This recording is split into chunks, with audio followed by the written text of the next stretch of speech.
Science and Discovery: How Parachutes Work.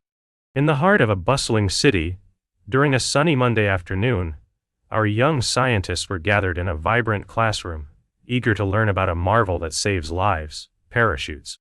The teacher beamed as she held up a colorful model, explaining, "Children, let's explore together how these wondrous devices work." The teacher took the stage, presenting a simple wooden model that resembled a giant daisy.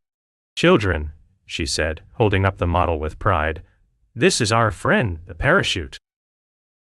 One by one, the young scientists took turns to drop a small ball from above the parachute model. "What do you notice?" the teacher asked as the ball floated gently down towards the ground. "Look at that!" exclaimed a student. "The ball is slowing down as it falls, unlike when we drop it from our hands." The teacher nodded, smiling. "That's because of something called air resistance," she explained. The teacher demonstrated how the large canopy of the parachute spread out as it fell, creating more area for air to push against and slow down the descent even more.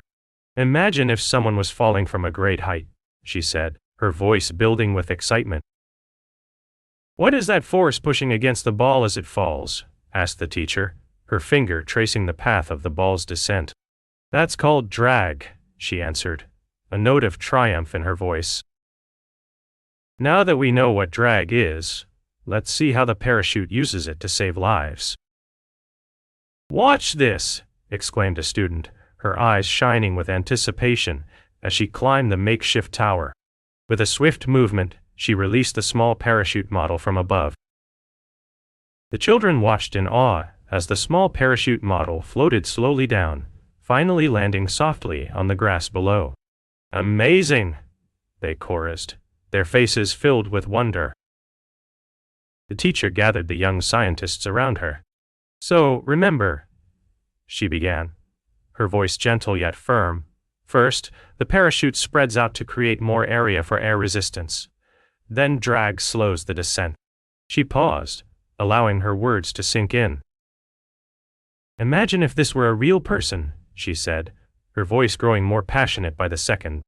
"Without the parachute they would have fallen to their doom, but because of it they're here today to tell their story." "Children," the teacher said, her voice full of pride, "never forget the power of science in saving lives. Remember the parachute, and never stop exploring." The students cheered, their faces filled with determination.